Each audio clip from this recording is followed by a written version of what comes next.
I'm just. Go ahead. Of course, Megatron. What's going on, everyone? And welcome to episode number 131 of the TXR Podcast, the best place on a Sunday night to kick back and talk about all things Xbox and more. This is your host, Invader, and I hope everyone joining us is doing well, having a nice weekend, and doing all kinds of gaming activities and whatnot. And hey, you know what? I'm kind of curious what everyone on the panel has been up to this weekend. Hey, Shock Pal, how's your weekend been? Pretty good. Just finished Final Fantasy VII. So trippy ending to that one. I won't say too much more because it'll probably spoil it. But yeah, that's pretty much what I've been doing. I think I forget what I freaking just started. I was about to start Streets of Rage, but I just downloaded it. Hadn't gotten to that one yet. But no, I'd started what was it? Death Stranding. So that one's pretty weird. A lot of walking for like a good 20 minutes. You'll be walking for like 10, 15 minutes, and it's just like, okay. But then there's some good trippy parts in it, which are, kind of bring you back in, but so far.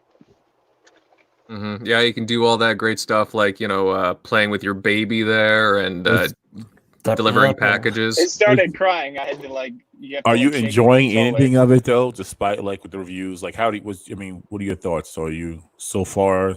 It's weird, but you're enjoying it, or just weird, but you don't think it's for you? Some parts where the Stranding creatures or whatever the hell they are like coming up out of the ground, just kind of like these oil people, trying to grab your feet, and so there's some really cool parts to it, in some crazy sci-fi fucking thriller like Prometheus or some shit. Yeah, I really enjoyed so there's the definitely game. some really cool parts. Yeah, but I like the music in the game. Music's good, especially when you're walking.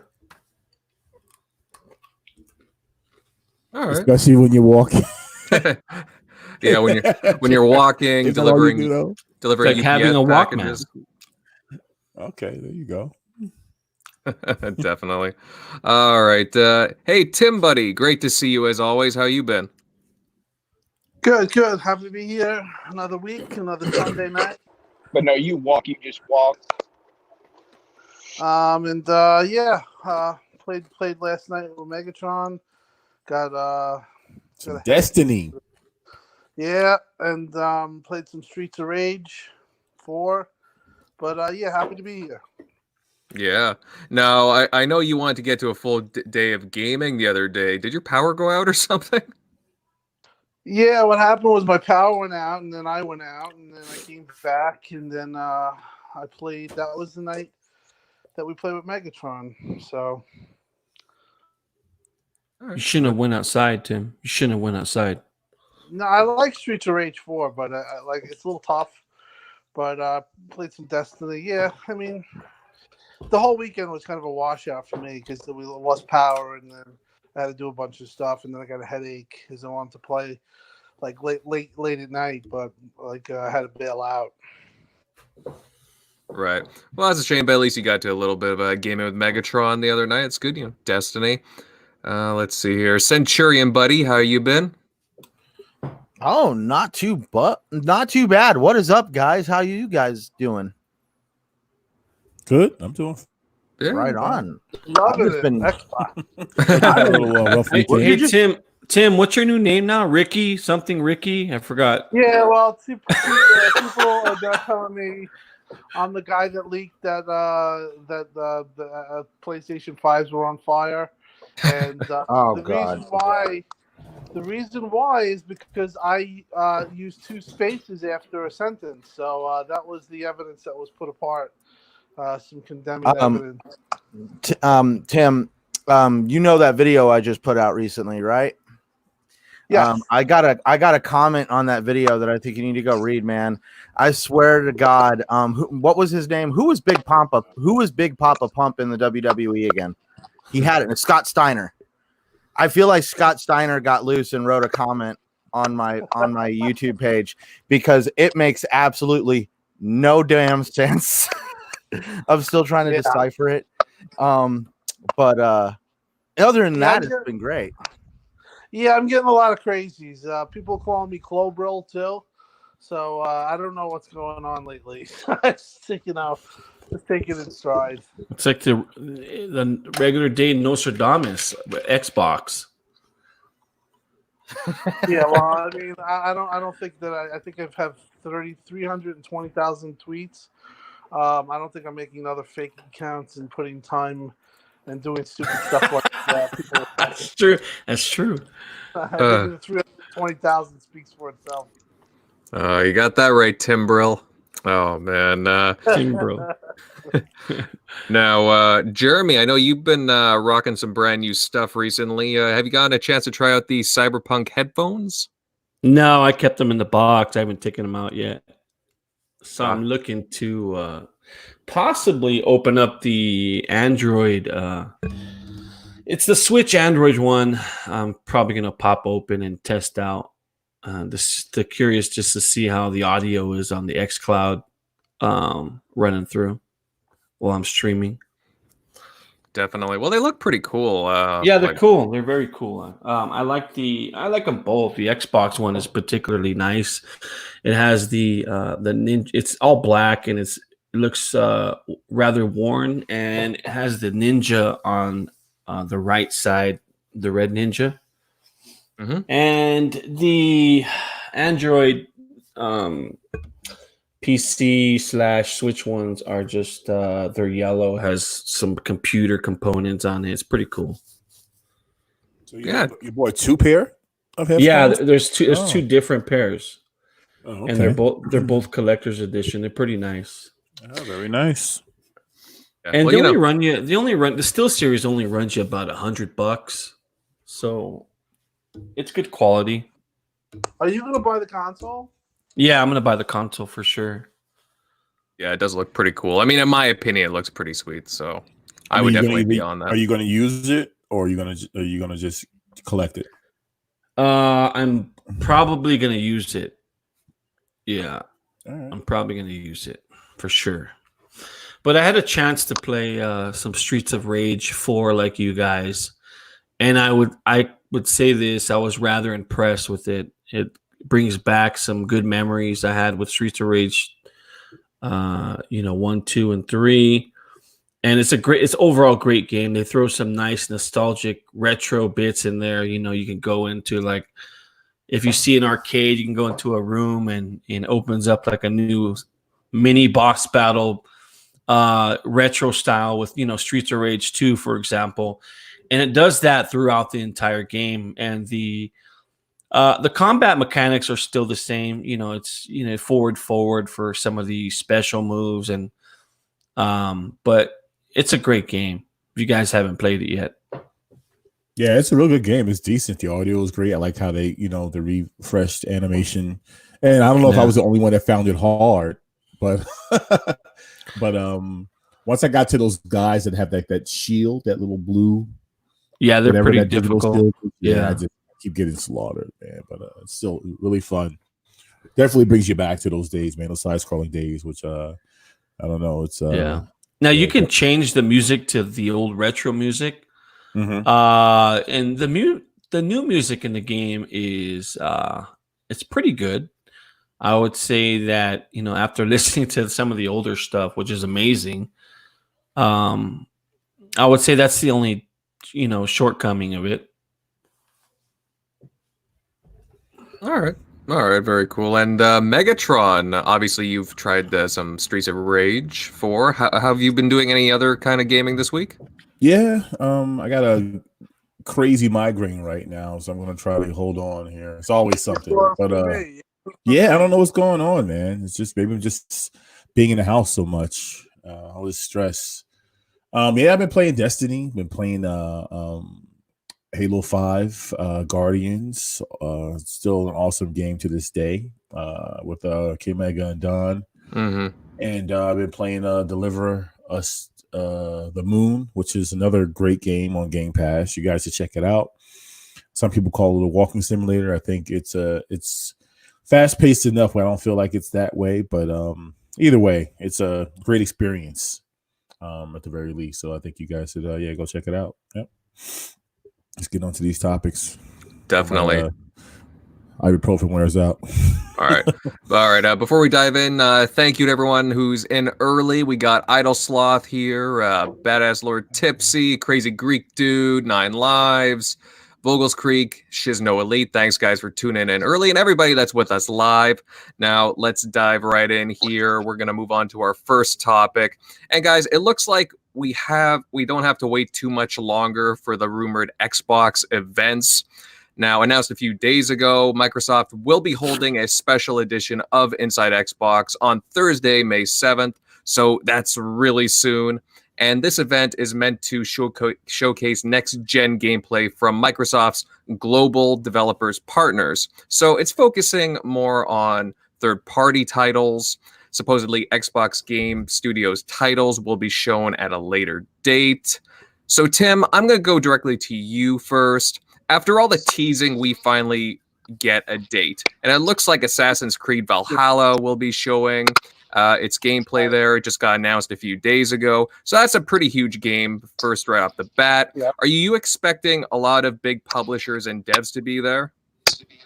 Yeah, I think it's going to be a nice showing of third party. I think that you would typically look at this as an E3 showing of third party.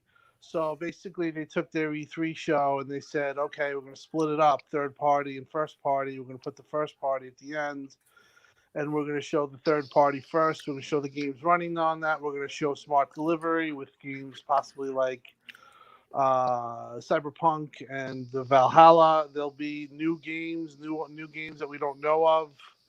I think that it's going to be a really nice event. Make sure you watch it on a nice display or something and hopefully I think they're going to do it right, 4K output. Nice.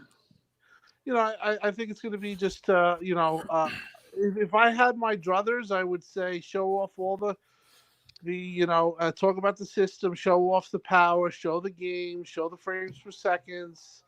Talk about what they want, and then at the end, like have some type of teaser with like Master Chief's shoe with the blood on it or something, just like something to get the people. Get you salivating, right?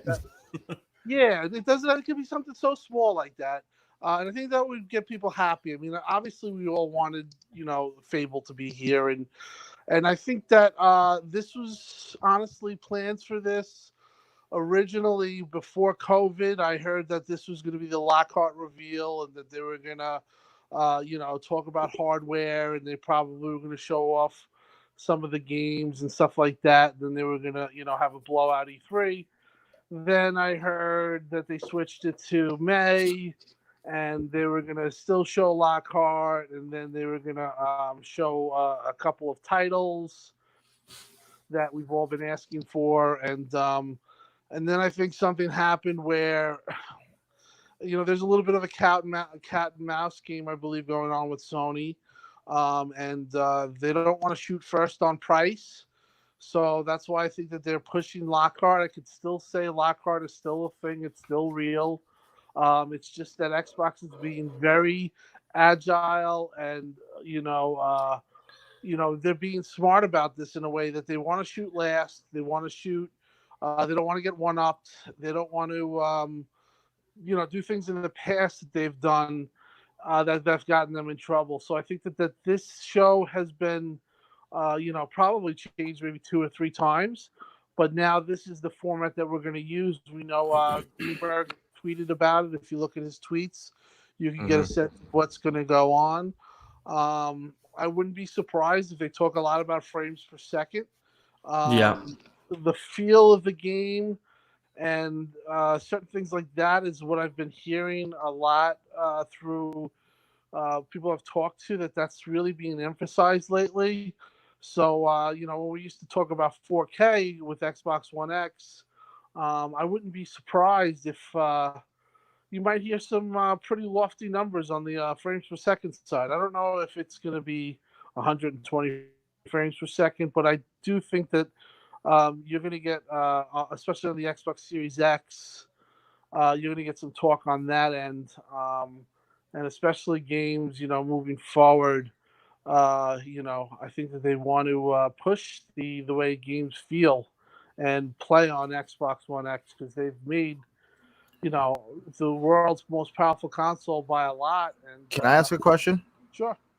Do you think they're going to start getting more in depth with the third parties showing what they're going to do with ray tracing? I hope, because that's another advantage that they have. So yeah, I would think that they would show that, or they might show that at the first party show offs with possibly Fable and Minecraft again. But yeah, they have a beast of a console and they want to show it off. But I wouldn't be surprised if this show you hear a lot about feel of the games, and that's a push of that. They really think that the system is going to be capable of doing some lofty things, and if all goes well, maybe that's what translates on May 7th. May 7th?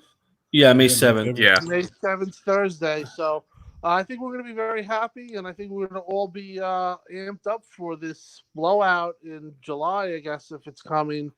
And I have to really commend Xbox. And we all know that, you can say that I'm a fanboy, but there's been times I've been critical of them. I just feel like from the start of from the start of this, that they really played this really smart. Because every time they have in the previous years, they've always had to Sony could go after them and take their wind out of their sails, whether it be E3 or whatever the case may be. I think they position themselves now where they can, they can wait and show that second show whenever, and I think that fans will be fed. And I think you've seen that change in December, Tim. When they showcased or they unveiled the Series X. And while I don't think these games are going to be fully showcased what the Series X can do, I think we are going to get what you just said, mentioning games running at 4K, which is going to be a constant and a consistent thing, and the frames per second, which is either going to be 60 frames or even 120. I think they might show Ori 2 running at 120. Who knows? Mm-hmm. But I know some of these older games definitely are going to hit the 120 benchmark. The Xbox getting the marketing rights for Cyberpunk is huge. We're getting that limited edition Xbox One X. We have the controller. Smart delivery. Yeah, we have the smart delivery. I'd be really interested to seeing that what they showcase as far as that goes, since they do have the marketing rights for Cyberpunk.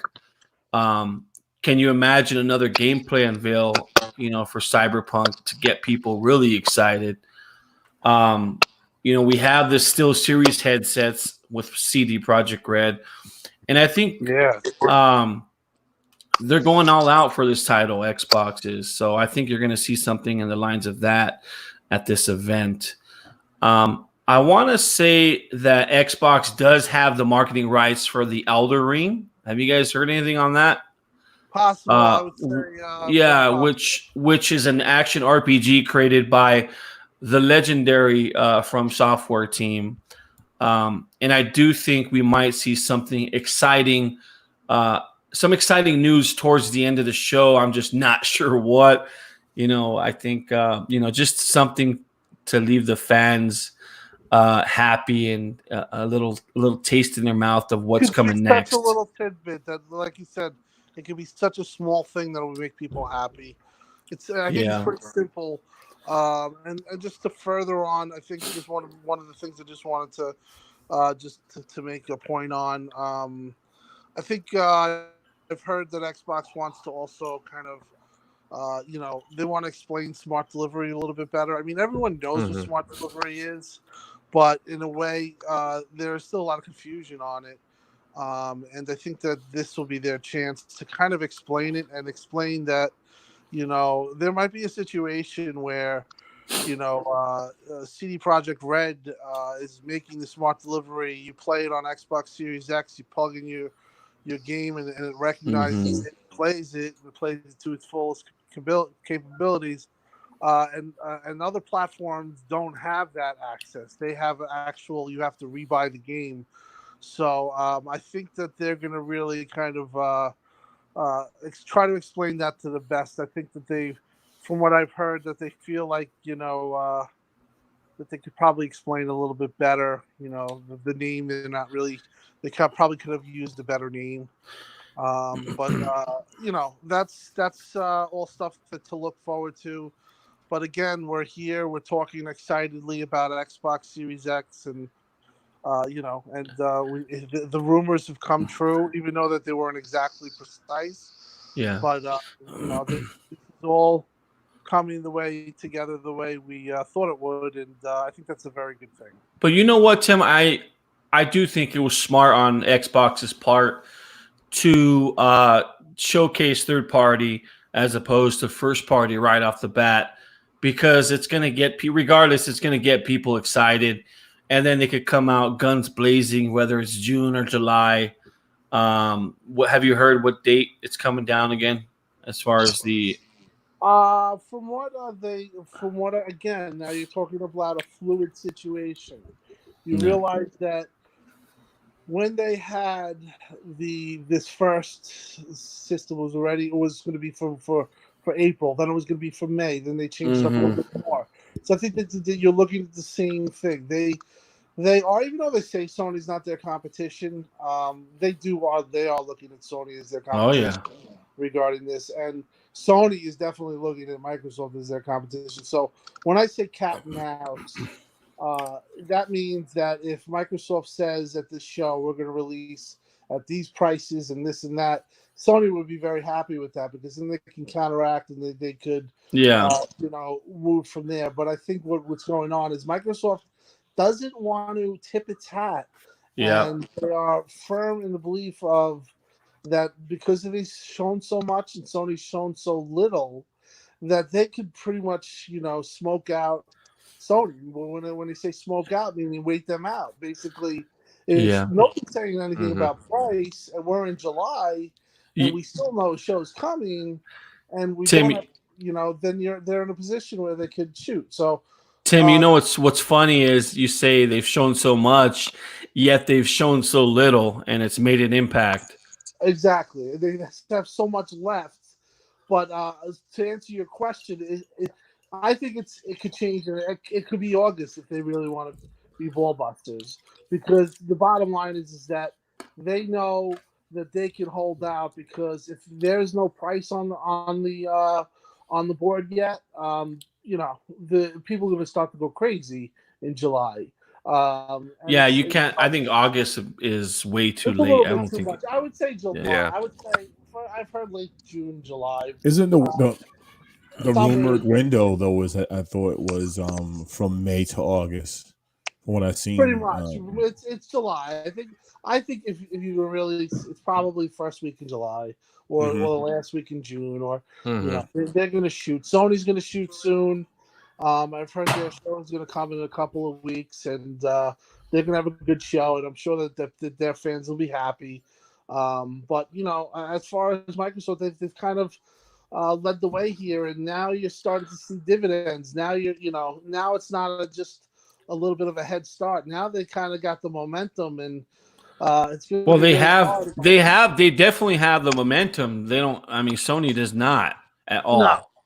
The way they can screw up is price, and I think that I think Microsoft knows that. I think Sony knows that too, because let's say Microsoft says, we're going $549, and Sony is still not out there, and then Sony's like, you know what? We could go $499, and we could really one up them, and then boom, and then now you have a gap in price, and then that takes a little wind out of the sail. So this is going to be it's a situation that's just ever changing. I've never seen a console build up like this. There's so many different factors that are going in. There's so many external things that are going on. It's pretty crazy times, but it's interesting to say the least. Yep. No, definitely.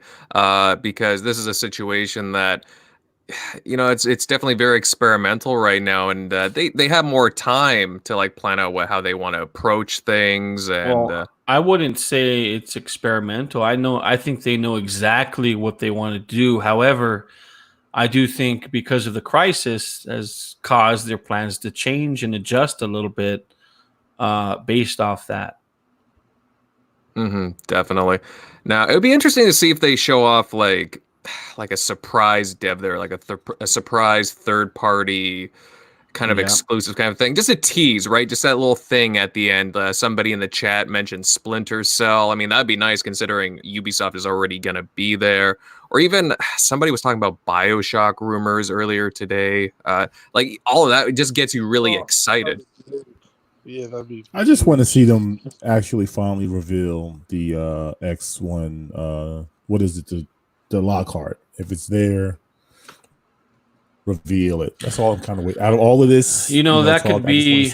It could be towards it. the end. I mean, who knows? But Originally, it was supposed to be at the show, so I don't know if that's changed or what has changed. But yeah, the Lockhart is definitely behind the Xbox Series X in development cycle, but it's still possibly, I would think, be able to launch alongside it. So I don't know. That's another situation. I do think it's definitely coming, and I understand the people's reasoning for wanting to see it because we've been hearing it for so long. But again, it's that cat and mouse corporate game that's going on right now, and frankly, I think Xbox is playing it smart. They're playing it, close to the vest, and they're playing it where they're not, they're not being nice guys about it. They're just saying, you know what, we're going to be ball busters with it. We're going to make you sweat, because I do feel Sony is not, from things that I've heard. I've heard that they're not really, obviously you read the Bloomberg reports and stuff like that. Yeah, they're not in the best position where or they're not in a position of power. They're definitely on their back heels. Doesn't mean that it doesn't mean that they're in trouble, but they're a boxer in a fight that they just they're backing. There's concern. Yeah, there's concern. Definitely. Now, with the smart delivery system, it looks like Assassin's Creed Valhalla will be utilizing it. Do you think at the event that we're going to hear that all those games are going to utilize it? Yes. I think that's going to be something to talk about, because it's something that they could potentially have an advantage over the competition. If competition's not doing, I believe their rumor is Jump Ahead. If they don't have Jump Ahead, and they have, third party deciding to say, hey, we'll make a really crazy version, and it might even be better than the Xbox Smart Delivery version, because they're actually going in the game and they're doing customization work, but hey, there's a price for it. I think fans might not like that. The Xbox way is kind of a way of saying, hey, we can utilize all your power. We're giving you all, certain things, but, they're not doing custom work. I think it's done on the fly, and it's completely available to all third-party vendors. It's just up for them to use it. Can I point out one thing? Yep. Sure. Well, Assassin's Creed Origins was actually one of the first titles to actually get that moniker Xbox One X enhanced. Yep. So I really do think that Ubisoft once again is going to help Microsoft show off the power of their console, because they did it with the Xbox One X. I remember buying Assassin's Creed Origins in October, and the Xbox One X was released like 2 weeks later. I remember buying it and actually putting it on a shelf, telling myself that I was going to wait until the Xbox One X so I could play it on that. It'll be interesting to see how they promote these third-party publishers and developers, whether or not they come out saying, hey, these games are going to look and play better on the Series X. It just remains to be seen. We'll see. I'm looking forward to, because like right now with Assassin's Creed Odyssey, that was actually the game that put me over the edge and made me go out and buy an SSD for my Xbox, because the loading times on that game in certain areas, especially first starting it, are atrocious. So I'm looking forward to some of these loading screens getting nipped. Yep. Definitely. Now, guys, if Xbox is having its own show for first-party titles, they must have a boatload to show us going into like June, July. Just separating these events, like they must have all kinds of first-party games that we don't know about. It's actually kind of exciting the way that they have it spread out. Yeah, we hope so, right? They'll be there. I hope.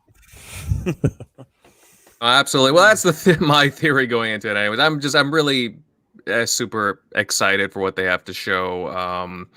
It's an exciting time, and I mean, we only have a few days to wait, so we'll know very soon as to what will be That's what there. I feel like they've been doing is like, not to overtalk you, Invader, but like I just expressing your anticipation and happiness of like what's going on, and that's where they kind of really are nailing this. It's like this since December, it seems like it's been really fun. Like, Yep. like just Lots of news coming out. Lots of news, whether it would be, even like little stuff like the show coming to Xbox, and all the stuff that the way everything just the way it's been going. It's such a turnaround from what we've been used to. Yeah.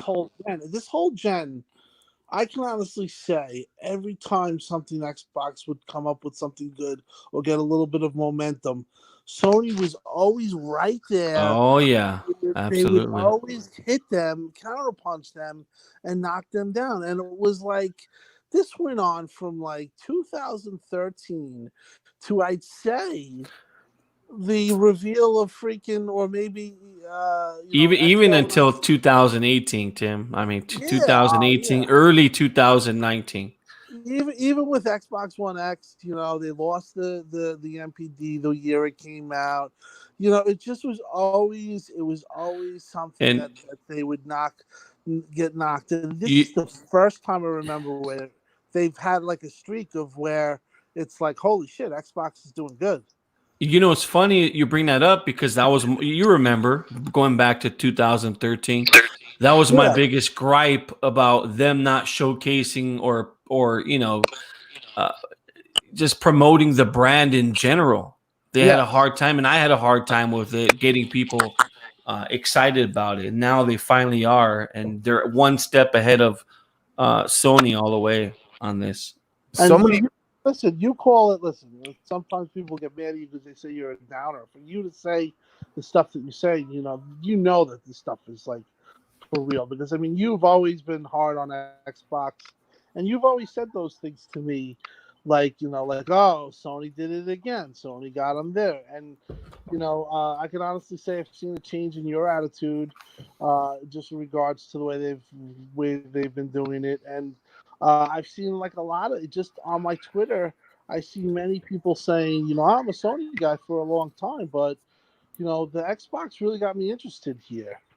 Yeah, well, it's 90 million now active users. I think that might be a future topic here, but I mean that stuff is unbelievable. I mean, it's now or never. I mean, it's time. I think they should show as much as they can, be as transparent as much as they can, coming May 7th. And I think they should show how these games perform on all three. The cloud, Xbox Series X, and the Lockhart.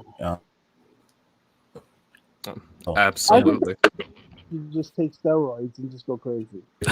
Well, some differences.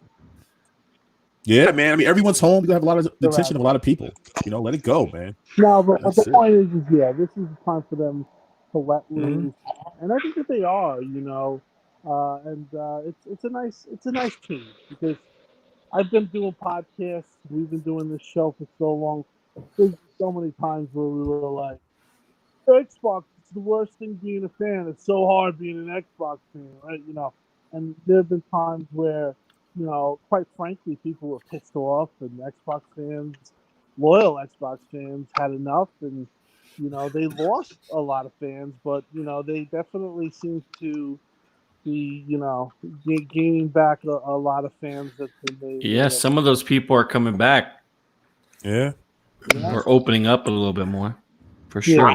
I was gonna say, I think it's funny how some have been trying to push this narrative that PlayStation isn't showing anything for next gen really because they're keeping the end of this gen relevant, when I feel like Microsoft is doing more keeping the end of this generation relevant, all while hyping us for next generation. Yeah, I would agree. Absolutely. Definitely. Now, Shock, is there anything, are you looking forward to seeing any specific developers or publishers over on the showcasing from Microsoft? Yeah. I'm definitely looking forward to the new Assassin's Creed game they showed off, and I've been hearing rumors that they might maybe announce maybe acquisition of new devs. I'm not sure if they meant like full on developer, but or just like devs themselves, kind of like Gallagher for the initiative. But yeah, I did want to I did want to mention this notion because I saw our boy our dude on JDub that we always like kind of friendly converse with me and like Tim. But he kind of had this poll of like, which guy would you want back, or which exec would you want back, like Peter Moore, Don Matrick.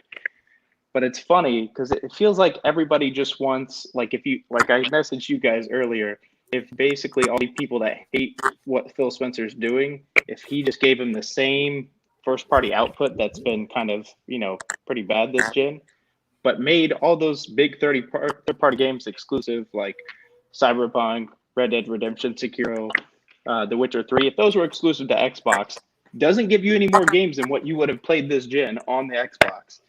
But if he made those exclusive, those people would be like, oh my God, Xbox is amazing this gen. Like, that's what they would be saying. I don't understand. I don't see how that makes sense, but that's like what it's what people are saying, basically. Like, they just want stuff exclusive. That's it. Yeah, well, I think that where you're coming from is you make a good point. A lot of times I find Xbox fans want what the other competition has had. What I mean by that is like I remember in 2013, 2014, I would say 2016, I had so many fans that now say, oh, power doesn't matter. I had so many fans, Xbox fans, that say, oh, what are they going to do about this power situation? This is embarrassing. 900p is embarrassing. They need to fix this. And when they fix that, then of course the whole game thing came up.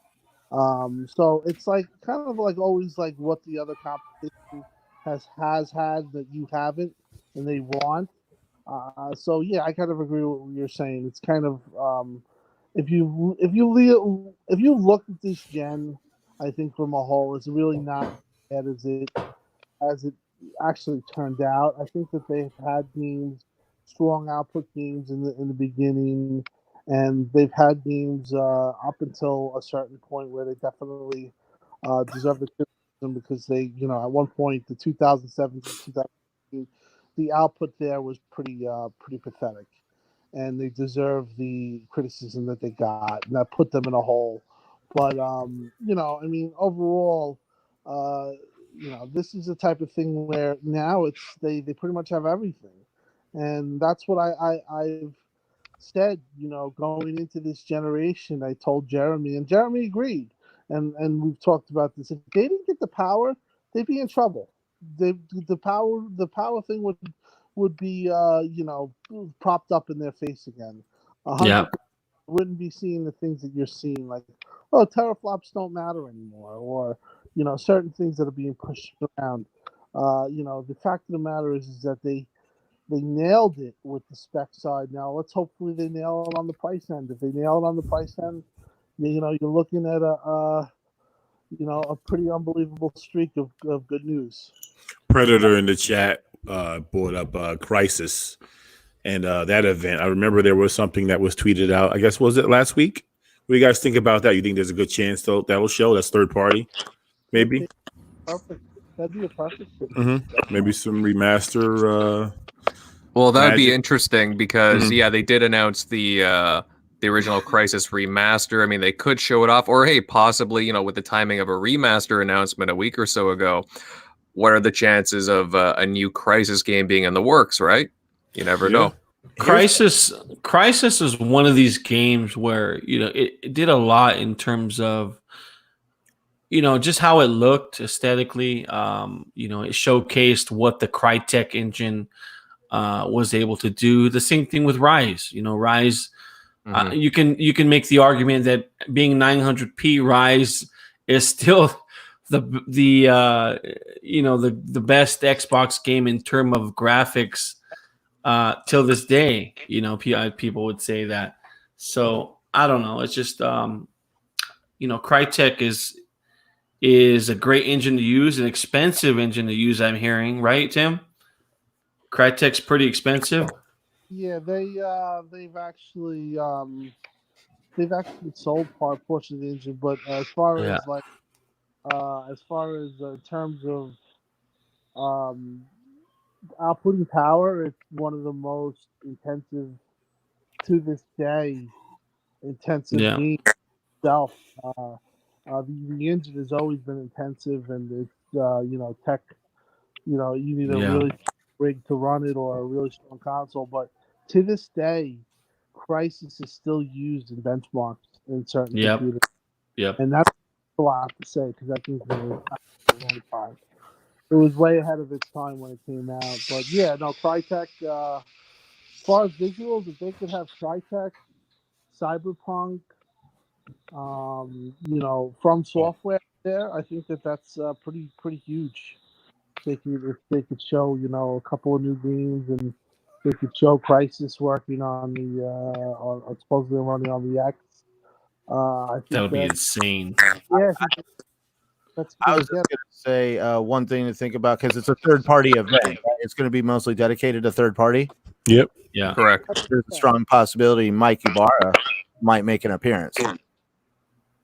Yeah, that'd be nice, but I don't know if the CEOs are doing that nowadays over there, but we'll see. Well, we got to think about the fact that all these events are going to be done digitally.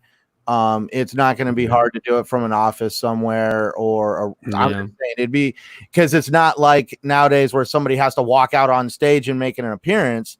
I mean, there's going to be a lot of appearances from people that are going to be somewhere other than where the event is being held. Yeah, true. I mean, I would love one day for Mike to come on an Xbox show, whether it be third party form and just show his face. I have to say that I kind of feel bad the way that whole situation ended, and I feel like Mike's a great guy, and maybe certain things weren't, they didn't see eye to eye on something, but and even Mike Nichols too, another guy that left Xbox.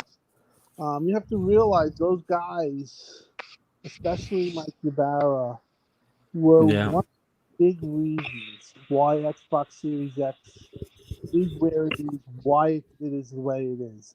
If Mike wasn't there, I don't know. I don't think that it would be this good. The point is that I just wish that Mike maybe them one day could kind of get back and just have a nice reunion. Because to me, Mike was a big part of Xbox, and I just feel like it wasn't really the way it left off. Wasn't really. It didn't feel like it was, closed the way it should be. Because, like I said, Mike was such a big part of Xbox and such a strong personality that pushed for the things that us fans wanted. I mean, he's the type of guy that would be like, no, we're not losing again to this. We're never losing to Sony. You can't lose. Yeah, he had that fire, definitely, from what I got to know of him too. What's Mike Nichols? I got to know him pretty well too. Did he where did he go? Is he still in the industry somewhere, or no, I think he's Michigan man? Yeah, like I said, I mentioned him too. He kind of left. I don't know what the terms were there, but he was part of Game Pass. I remember one time I wrote a tweet and I said, that the certain guy from Netflix kind of fit his position and or replaced him, and I felt bad because it seemed like it kind of put Mike in a light where he was being replaced, and he never his spot was never really identified or or explained. When he left, it was just like kind of back, nobody knew who he was really, or but he was such a huge part of building Game Pass and building the marketing behind Game Pass. That a guy like him, he's another person that if he wasn't around, I don't know if Xbox Game Pass is in the position that it's in. These guys, they worked for the company for years and they definitely make them better. But as in everything, you go to different places, you work in different areas. It's just what happens in the business. But he was another one, another guy that I wish, would just maybe one day, like even Pinello and all these guys could just come together for a reunion and, just talk about the things, because what they went through in 2013 and everything that went on with the DRM and all that. Yeah, good guy, Mike. I think the last time you saw him, Tim, was New York at the X1X launch, if I'm not mistaken, right? I think that was That's what I saw. I saw Nichols there as well. So we were planning on, if we were at this point, we would all be going to E3. We would be Mike. I was planning to meet Mike, and we were going to do everything. Even though he's not with Xbox, it's still kind of pretty cool with him. We probably would have met up. We would have had the Megatron always runs the party.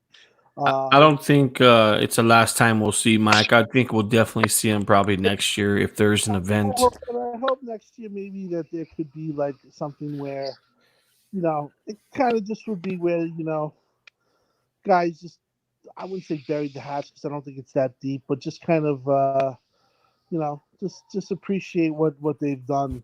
And when Xbox One X Series X comes out, I'm going to make it a point to make sure that Mike gets his due credit, because whether you like Mike or not, Mike speaks his mind. Mike to me was New York personality in a passive aggressive West Coast Seattle that was needed in Microsoft, and for them losing him, and Nichols was a lot of the same way. People that would say, would stand up and say that's bullshit, or that's horse shit, and not afraid to speak their minds because they want Xbox to be in the best position that it's in. So, Tim, I think it's fair to say that the Series X is Mikey Barr's legacy. And wouldn't you agree? Well, yeah. To a certain extent. To a certain extent, and I kind of feel that he won't get involved with it because now he's involved with something totally different. But he has colleagues like Jason Ronald and people that have also worked on the project.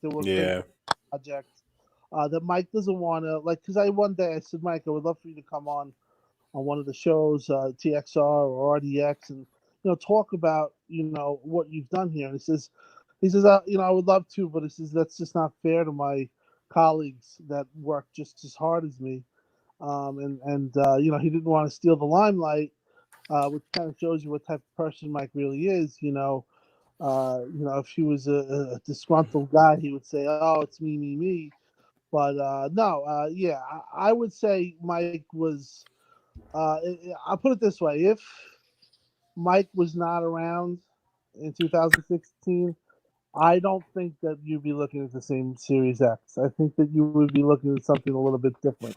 I think Mike was the guy that said, "Let's fucking go crazy." Excuse my language, but we got another connectment. I'm just joking. I'm only joking. I know we're far from that, but yeah, I hear what you're saying, Tim. Yeah. 12 teraflops of RDNA 2 technology. You look at that, and the only person that would be crazy enough to pitch that to me is Mike. So that's why I think that he is a big part of Xbox legacy, and hopefully he gets his due respect in that regard, because definitely was a big part of that. And also Mike Nichols also gets the respect he deserves with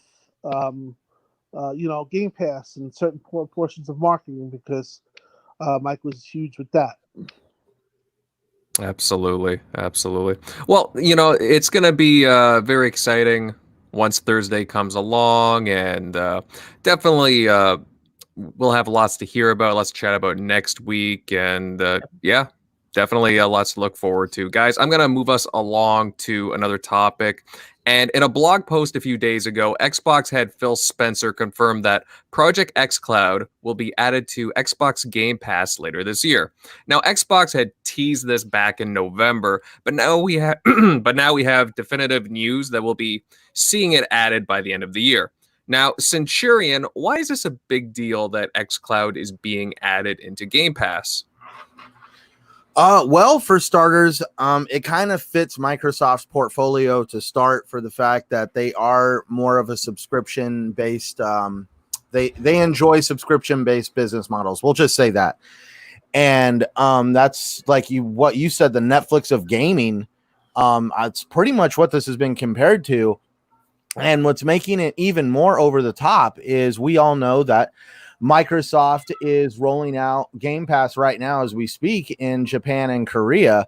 And we all know the Asian market was a tough nut to crack for Microsoft. So what better way to get the ecosystem into their hands than to basically get them Game Pass and then eventually turn on xCloud, and they're going to have access to the entire Xbox ecosystem at that point. And they don't have to sell hardware in these regions. This is going to give them access to regions that they don't sell hardware in, and they're actually going to be able to reach people that they've never been able to reach before. And I think it's absolutely amazing.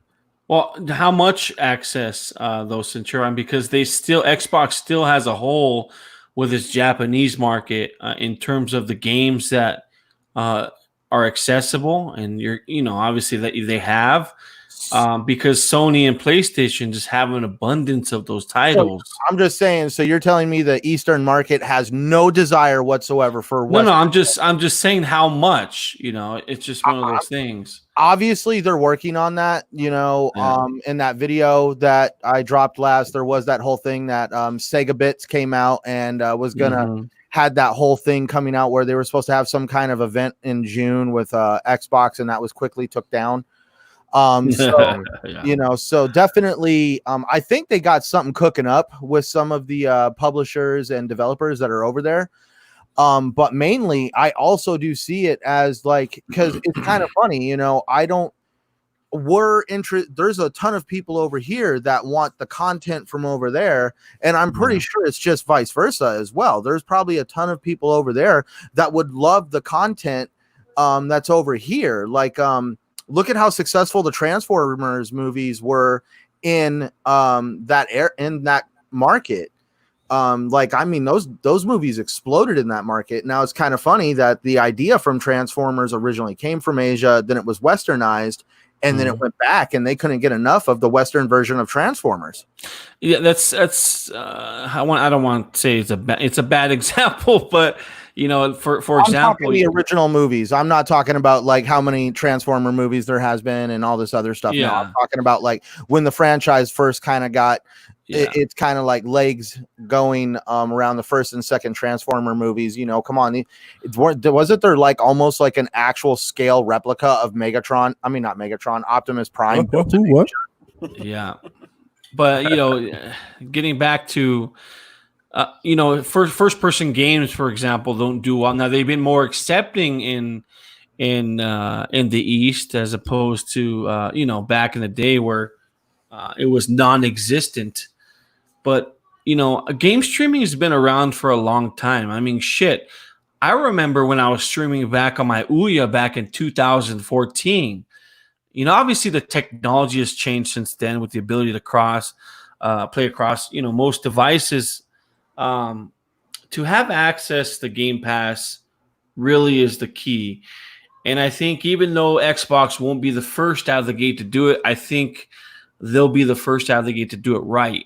Yeah, the NVIDIA Shield does a good job with the game streaming, but again, you're paying $200 for the Pro Access Pro system for it, and it's not cheap. And the content's good. The content's there.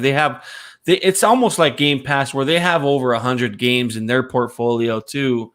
But it's just going to be interesting to see how they incorporate. Is it going to be all Game Pass games, or is it going to be some Game Pass games? Why wouldn't it be all Game Pass games though?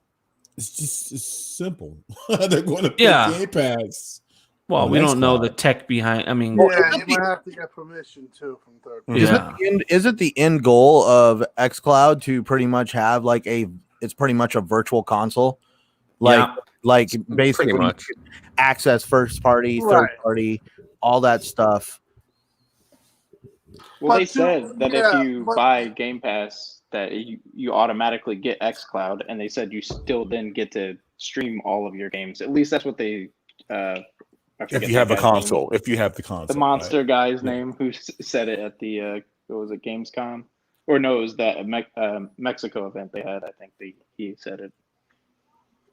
The monster. But supposedly we're supposed to get access to all of our games, at least Xbox One. I don't know about 360 streaming those, but I don't know how it's going to work out. I think that it'll work out somewhat in between of what we're all thinking, but I don't know if it's exactly what we're thinking. Now, is this a further strike into Google Stadia? Because very soon you'll have both the option to download and stream. So, I mean, it is making it much more that Netflix of games and then some. Where are they, Invader? Where is Google? You don't hear from them anymore. They've cut down on marketing significantly. I mean, you don't even see people making game. I mean, I don't even hear people making games for them. Actually heard they started scaling back the direction they were going for Stadia. Right. Well, weren't they giving away subscriptions or something about a month ago? You remember we talked about that. That's the best idea to get it in people's hands. I think eventually they're going to have to rethink it to where they're going to have to incorporate the Stadia into the Chromecast technology itself, meaning when you buy and purchase Chromecast, that you're getting basically a Stadia too. Now, here's a question. I honestly see Google possibly kind of going back to the drawing board and not at least kind of like scrapping Stadia, but kind of going for it a second time, but this time actually possibly bringing in a little bit of local hardware to help them. Yeah, it's possible. I mean, if it's worth it, how much is that going to cost them? Not that they don't have the money, but it's even worth it now. They thought they could use their Chromecast, and they found out that the Chromecast wasn't exactly handling Stadia too well. So this actually gives them a chance to, in a matter of speaking, to go and redesign the Google Chromecast. And if they do something like that with Stadia in mind, you might be able to box Stadia and Google Chromecast in the same local piece of hardware. Now imagine them giving it for free, giving it away for free, and they could definitely afford it. So they would have to cover their costs somehow in another way. No, absolutely. Yeah, I like where Xbox is going here, though, guys. Like both, I like the options, having being able to download or stream. Like, I mean, there's pros and cons to both sides of it, but just being able to, like, let's say you just want to test something, right? You don't want to download the full game, you just stream it in an instant, right? You play 10 minutes of it, and you don't like it, okay, that's fine. But then you have something downloading in the background, or you download something the next day. I don't know. I just think it's really cool. It's really promising, and we have a lot to look forward to on this. So, I envision a day where, you can buy one or two systems for the household, but then you have Xbox, in every room in your house. You could on your Samsung TV, your LG TV. And I hope one day that the XCloud can be accessible to these TVs and be used as a console eventually. I think that's the ultimate goal, though. I mean, just the price barrier, and then what they have to pay in R&D for the hardware itself. I think, right? Definitely. We spoke about this before. It's being accessible. People just can't afford to buy the hardware. Once you get past that point where you can play anywhere on any device, at minimum costs, yeah, it's definitely a plus for the industry. So, No, definitely, guys, and yeah, the tech is always interesting. I'm just, again, I hate to bring up options all the time, but I like it. It's a good move on Microsoft's part, putting it in with Game Pass, and yeah, it's a good move on their part. Now, I'm going to go into our next batch of news, guys, and we got a bit of numbers and statistics from Microsoft on how the Xbox division has been doing this quarter, especially with the worldwide outbreak that's been going on, making stuff all crazy. They stated that gaming revenue was down by 1% year over year, and that Xbox content and services revenue is actually up 2%. Microsoft noted a slight rise in Xbox content and services, attributing that to more people staying inside and playing over the past few months. But that was, they mentioned some other stuff partially being offset by supposedly a high prior year comparable primarily from a third-party title. Just interesting wording there. Now, Jeremy, I'm going to hit you up first here. Now, despite everything that's been going on, Xbox seems to be doing rather well, haven't they? Yes, I make the joke in DM when I send that that link out. But overall, I think overall it was good news from Xbox camp. I know Sony was down considerably in the first quarter as of early March. It's probably due to the PlayStation not having any major releases. Nintendo is set to have a monster first quarter. I think it's going to be insane growth. Obviously, with the release of Animal Crossing, they're selling a lot of units and a lot of games.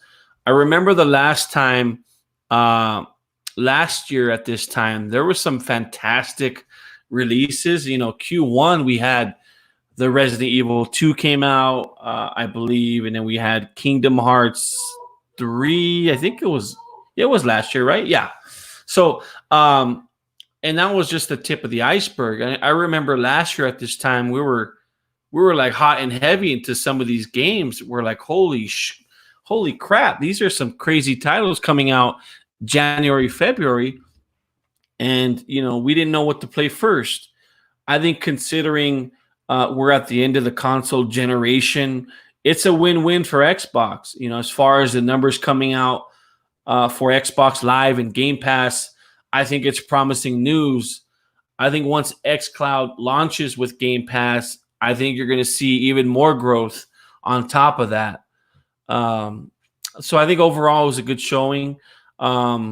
Numbers, even though they were flat, I think it was, like I said, it was still a win-win considering the state we're in right now. And coronavirus didn't really affect them that much. I think I seen something like that as far as that goes, but you've seen people, play a lot of games. I definitely seen on my side. Go ahead, Centurion. You're going to say something. Well, yeah, because I know what you do for a living. You know what I do for a living. So when you hear the term that sales are flat, that means you're not really losing money or making money. You're just stagnant. In today's economy, with everything going on, if you're flat, you're at least doing well right now. You're not losing, you're at the end of a console generation.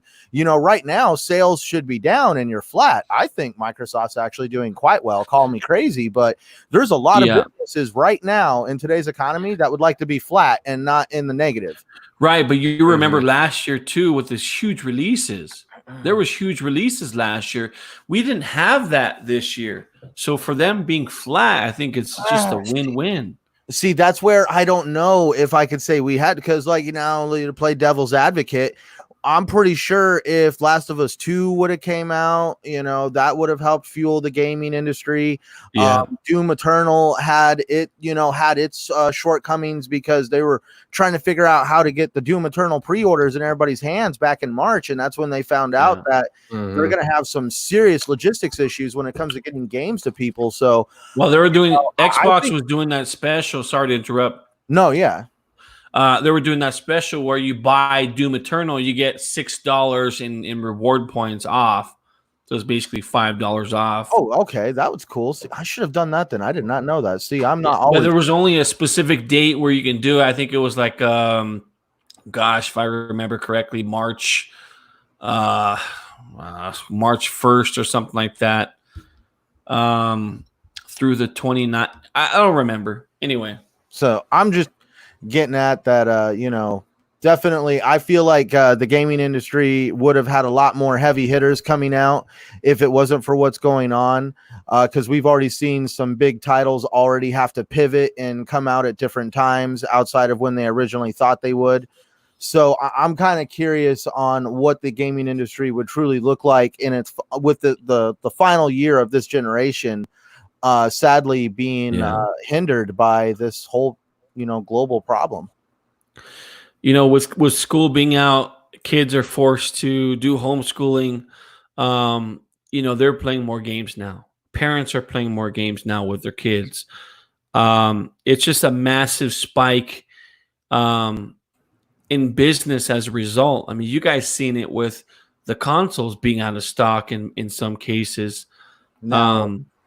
I think the game industry in Business Insider said it was the biggest March in 10 years in terms of console sales, games, accessories, and it all topped at 1.6 billion. I'm reading that according to the MPD Group monthly report.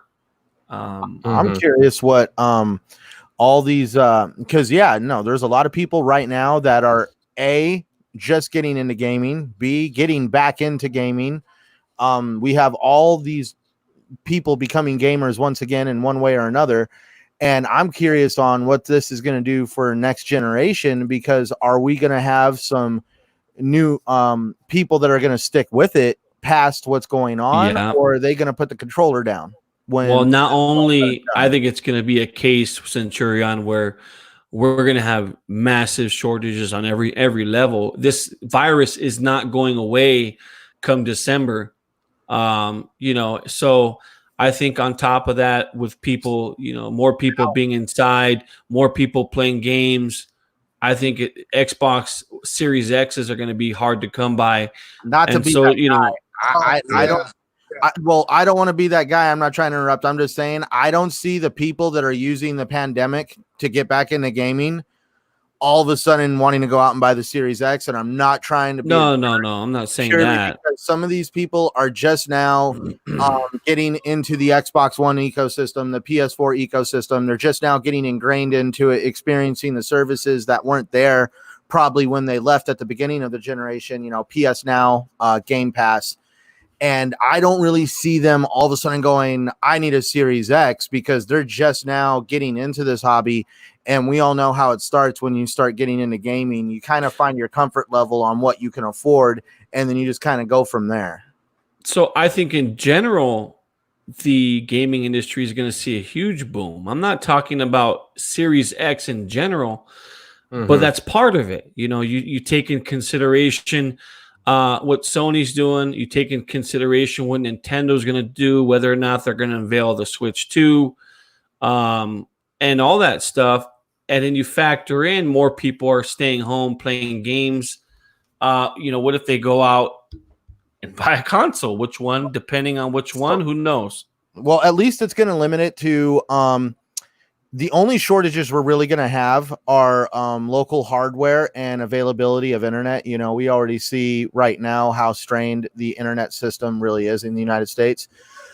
So those are going to be your only limitations, because at least we have it to where you're not going to have shortages of the games themselves, because everything can be acquired digitally. And that's another thing that I'm always kind of like got going on in my head, because of all the issues right now, getting physical copies into people's hands. And we all know how some of these publishers had incentives to basically sell more physical than digital if possible. And I really see a lot of that stuff kind of getting reversed. I really see a lot more digital sales being pushed. I see more deluxe digital versions of games coming out.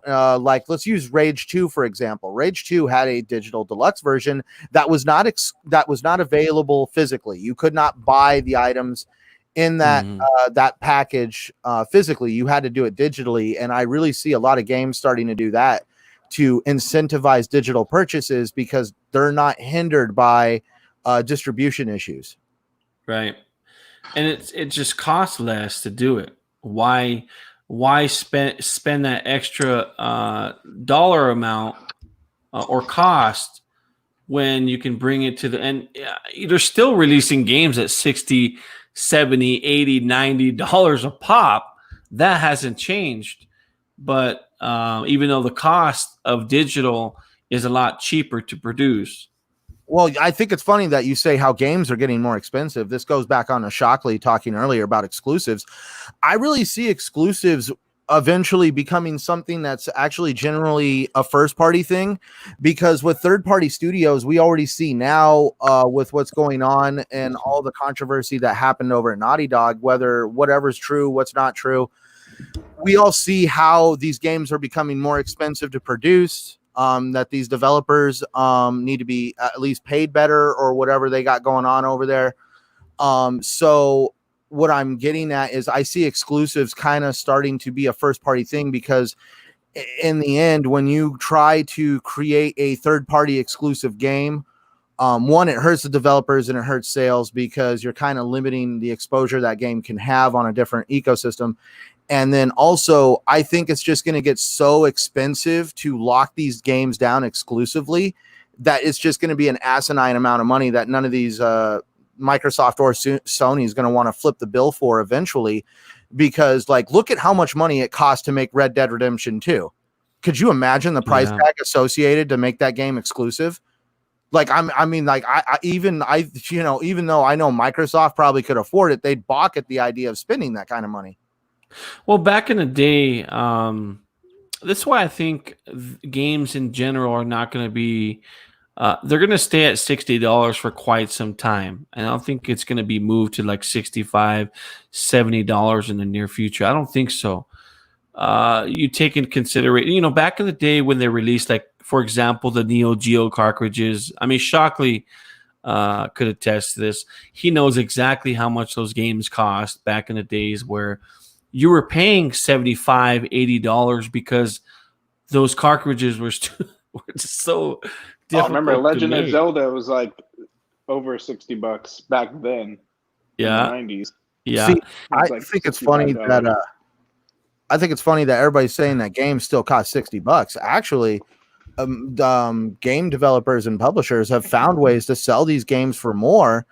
By doing things that we find acceptable, gold edition, deluxe edition, the super deluxe edition, the complete edition, all this stuff to kind of just throw it in there to kind of sweeten the pot. And now we're starting to see different versions of games coming out to kind of help get that price up there. You understand retail, Downer, you kind of throw something in there to kind of fluff the deal to make it look better.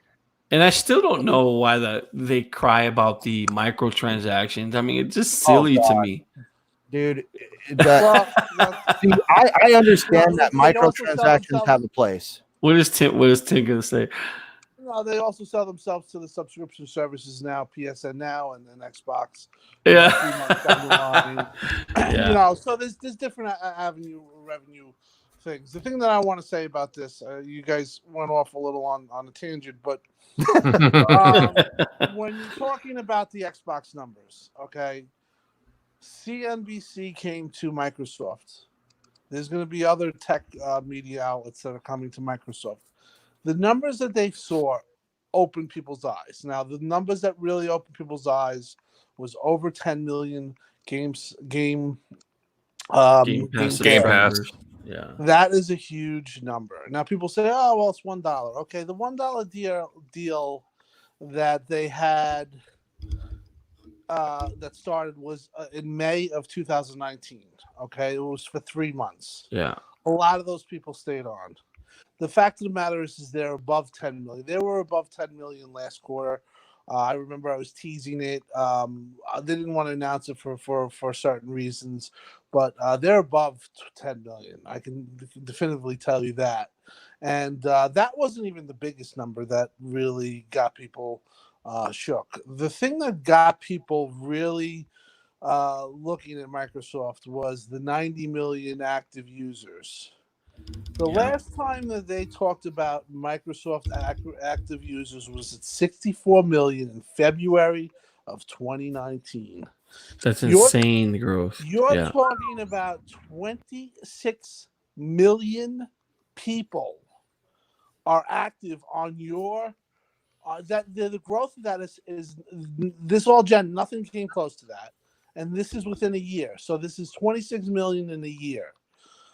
If they get another 26 million in a year, next year they will be close to the leader in active users. And the things that contributed to this is obviously Game Pass, and PC Game Pass has been a huge success as well. So the thing to take away from that is that the 90 million is really the eye opener there. Even though that the people would say that the Game Pass is of 10 million is such a huge number. If you do the numbers, you're talking, let's say, 500 to 700 million minimum on annual revenue. And I think that's a key. That's about 5-6 AAA games, or say 3 AAA games. And that number is going to grow. Halo hasn't hit, but that 90 million active users really opened people's eyes and is really showing the growth that's going on at Xbox right now.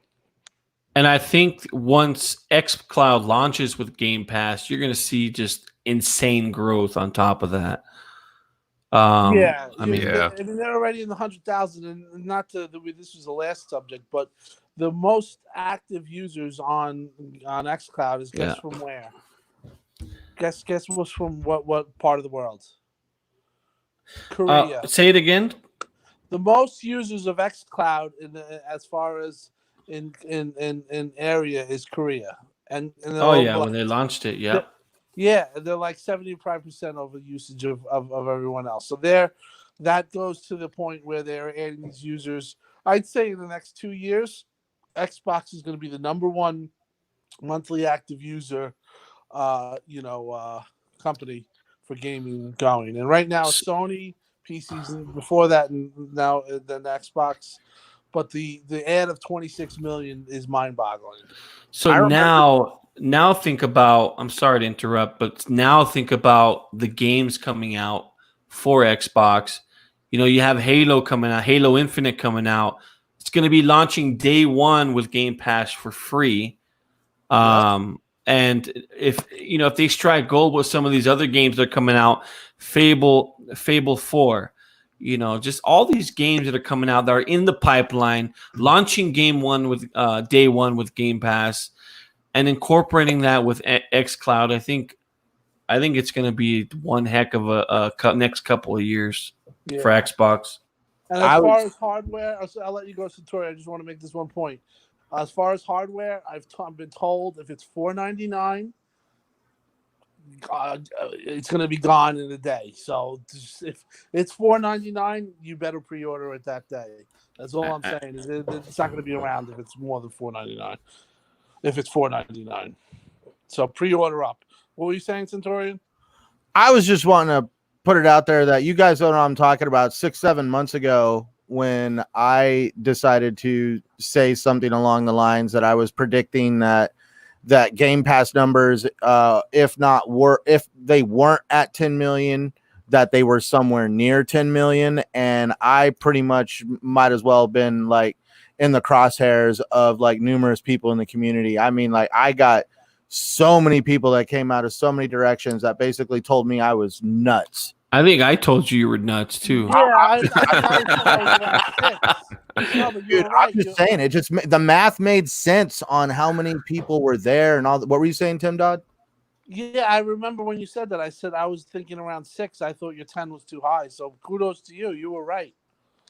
Well, that's what I was trying to say. I'm not trying to be like I was right. I'm just trying to say. Like, I think it's funny now that I want to go out. Come on, take some fucking credit for once. Jesus. I want to. I want to be an a-hole and just start like adding people links to these articles and just being like, I'll be your first victim. Just send me one. You guys were there to like burn me down and bag my ashes because you guys were like, "There's no freaking way." I laughed at you, to be honest. I'm like, ha, Centurion, you're crazy, smoking that kush. Oh, he was right. Listen, you think about it though. 10 million at the time when you said 10 million, And even now at 10 million, it is crazy numbers. And they were like I said, they were at 10 million. They were been over 10 million for a little bit of time. So you were right. Now put this into perspective. Let's go off of screw it. I'll just say let's go off Sony Pony theory and say there's only 50 million Xboxes that have been sold. You know, when you have 10 million, that puts you roughly around 20% of your install base. You know, which is an astronomically different number compared to the other guys when they were like saying like, oh, we passed 1 million, and it's like, well, don't you guys have 100 million sold? Yeah. Now 20% to 1. Now, look, I still question a little bit those Game Pass numbers because are those actual active subscribers? Said subscribers. They actually specifically said subscribers. Right. Now, notice that they're saying with Xbox Live, it's 90 million active users. My wife uses my Xbox Live account, so I understand that number can be fluffed. Yeah. Well, supposedly you have to have 7 minutes of gameplay to be considered active. So if, let's say your wife played 2 minutes, she would not be considered active. Or just say a counter created. Supposedly the parameters that is a question. I don't think she's played 7 minutes this year yet. I will be truthful. She played that's what I heard. Now, what if those, for example, what if your family is included on that? I know I add my family to that the game. Yeah, that would be considered. But that's all considered too when you consider PC and Steam and you consider PlayStation. Yeah, there's a little bit of fluff. I even think there's probably a little bit of fluff in the Game Pass. But the bottom line is that let's just say it's 8 million paying, and they're that you're talking about 800 million a year revenue, or 960, almost $1 billion in revenue. Yeah. So it's like you're getting to a point where if they say 20 million, where we're at 20 million subscribers in 3 years, like they've done, there's no way around that. That is a revenue stream that's blasting through their it's coming. And the good thing is that they look at that money and they say, oh, this is what we need. We need games. This is going to go into games. So if a game doesn't sell as much as they needed, they're subsidized by this. This is their fail-safe. Now, I don't think you're going to see Game Pass games going over that 100, 150. I think the reason being is because of just costs in general for Xbox. Everybody in Game Pass, they have to pay. So if you add games on top of that and publishers and developers, that cost list is going to get pretty high. And if you have a large install base, not saying that 10 million is not, but if you get into the 50, 60 range, then you could start adding games on top of that. So I think go ahead. No, but one of the reasons why they wanted to keep the numbers low and they didn't want to say the numbers is, guess why? Why would you think that they didn't want to blab this number out? Think about it.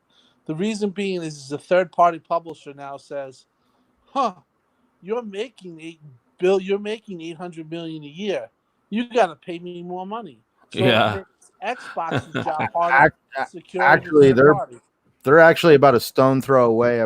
If there's about 800 million, we'll just say 8 million paying subscribers at $9.99 a month. Now, keep in mind, I know the dollars are going to wear off, and some people are paying $15 a month. They're actually at $960 million at $9.99 a month. So that means they have created a subscription service that generates over $1 billion a year, just sitting there. Think about that now. Think about how much you didn't have that active stream 2-3 years ago. But you didn't have that, and that was the biggest thing. The reason why in 2017. And Jeremy was at a dinner once, and he remembers what was said at that dinner. We will not say it here. I was disappointed. The point is that they needed, because they were in a position, they needed this. If they did not have this, Xbox would probably not be making first-party games, or they would be making very few, a la Valve. This was the way that Xbox got itself back into making games or finding a profitable way to make games, because the position that they were in, being they were basically in third place, and their games weren't selling as much. They didn't have the revenue line that Sony would have, because look at Sony has all these games and making a ton of money. They're selling 3 million in the first week. There's been really no titles, maybe other than Halo, that even came close to that. And Sony has a user base of, almost double Xbox. It's very hard for Xbox to stay competitive. Mm-hmm. So Game Pass was the thing that made Xbox. I would say it gave Xbox the answer to how can we, we talked about the cost of it. Centurion talked about first party, how expensive it was. That was the thing that was talked about. When Quantum Break came out, I heard through the grapevine, and Rand heard the same thing. They had to sell 5 million games to break even. Yeah. They didn't come close. They lost a lot of money. They only sold like Right. what, 1.5 $1 billion revenue coming in a year just on Game Pass. Now it's a totally different ballgame. Yeah, your game isn't successful unless you're selling 5 million copies, and that means that's a game that like AAA. Yeah. I mean, like, you need to sell 5 million copies, and to put that into perspective, that's $300 million. Now, how many games does each publisher shove out every year? When you're only putting 2 or 3 titles out a year, and you got to hit that 5 million mark each time, and it's a crapshoot. Look at Game Pass. Game Pass is basically consistent money that they can count on. They have numerous first-party games coming out, and when one flops, another one succeeds, because that keeping them subscribed in Game Pass is the end goal. And that is going to generate the revenue that those games would have made if they were being sold exclusively. Well, look at what Tim was saying too, that at the timing of all this, Game Pass started in, I believe, summer of 2017. That's when 2017 was kind of when we saw a lull in Xbox first party. They were cutting a lot. They would cut a whole bunch of studios and games and so on. And then Game Pass kicked in. Then we've slowly been seeing the resurgence again. So it's been very healthy for their system. You can tell by the amount of subscribers, like having over 10 or 11 million subscribers into Game Pass alone. That's amazing. And that's not even including, again, you get a discount if you buy the game from Game Pass as well. Like, there's a whole bunch of other facets to this, and it's amazing to see the resurgence of Xbox again. I was just to say, I just wish I could have been there in the boardroom when Phil Spencer was pitching his ideas on how to save the Xbox brand, essentially, and Game Pass came up, and fast forward to what it is now. I just think it's really, I can only just imagine what it sounded like when he was first describing the idea and concept of Game Pass. Tim, when you say, I'll go ahead and respond to Centurion.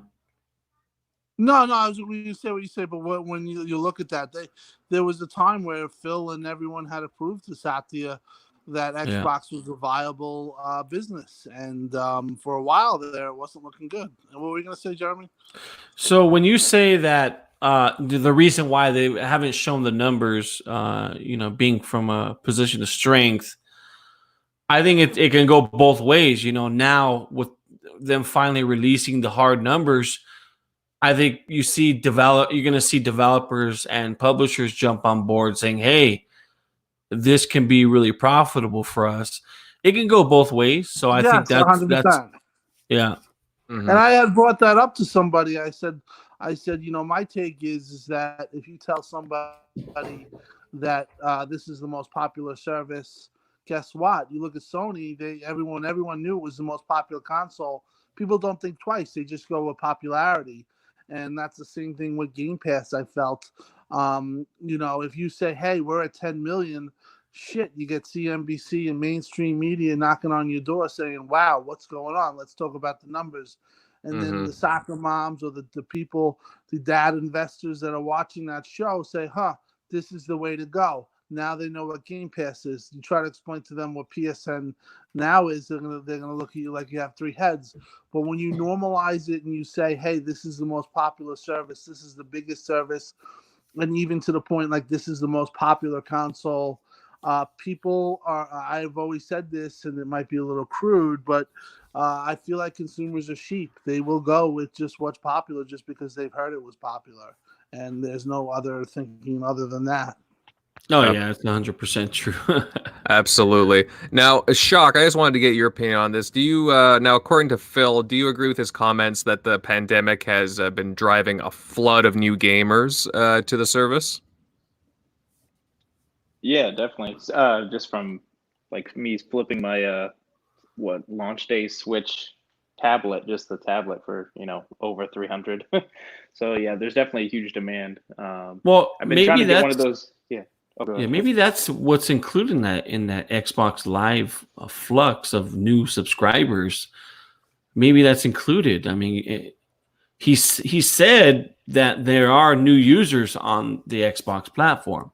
Absolutely. So I think maybe that's part of it. Go ahead, Sean. I'm sorry. Oh no, you're good. But yeah, I think that's definitely, especially I've gone on a binge buying PlayStation games. After I hopped on Final Fantasy, I was like, yeah, let me check out the rest of the store. I'm not going back to work or back to the office apparently now until August, so I'm gonna have a lot more. Whoa! Wait a minute, back the train up.